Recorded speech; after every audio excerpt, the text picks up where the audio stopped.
Jamie, you have the floor. Jamie, real quick, I need to know the time again. The time? 5 to 7 minutes, John. Thank you. Thank you, Chris. Good morning, fellow Toastmasters. Do you know what I'm proud of? I am proud to be a leader of a third generation family business celebrating its 90th year in business. I am proud of the fact that our business has not only survived, but thrived during this pandemic. I'm proud of our team and how hard they have worked to take care of our customers and our company during times of great uncertainty. I also look forward to putting this pandemic behind us and being able to celebrate the success of our company with the people who have made it happen. Today, I would like to talk to you about the mindset of business, the long game, the difference between the finite game and the infinite game. There are two books that have had a great deal of influence on me regarding these topics.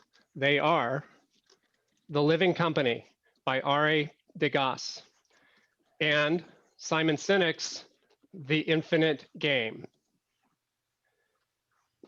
It is interesting that I read The Living Company more than 20 years ago, and it was published in the late 90s, and The Infinite Game was published in 2020. In The Living Company, it is about the Royal Dutch Shell Company, or originally the Shell Group of Britain, that was founded during 1890 as sellers of oil for lamps from the Far East. It was named Shell after the seashells that were used as money in the Far East. Jeff, how would you like to put seashells in the bank? The Dutch founders were importers of kerosene from Sumatra. When they merged in 1906, they pivoted, a word of the year, and formed a business that was focused on the worldwide production and marketing of oil and petroleum. What are the traits of living companies? They are sensitive to their environment in order to learn and adapt. They are cohesive with a strong sense of identity. They are tolerant of unconventional thinking and experimentation. They are conservative in fiscal policy to retain resources to allow them to be flexible. So what does all that business school speak mean? It means that they are companies that must be in touch with the marketplace and the world around them. Leadership needs to look around the corner to see what might be coming next. Leaders must be open-minded to the thoughts and ideas of others. The company should hold cash and have the ability and facilities to access more cash when it needs to. And a company, lastly, must be nimble, quick, and opportunistic, like the cheetah on the wall behind me. And that cheetah has been there for a long time because I believe strongly in the importance of being nimble, quick, and opportunistic in business. This is what a living company does when it is playing the infinite game. In Simon Sinek's Infinite Game, he talks about the differences of playing a finite game versus an infinite game. He talks about the difference. He defines a finite game as a game played where the players are known, the rules are fixed, and the endpoint is clear. Like the Chargers playing the Raiders, like I used to care.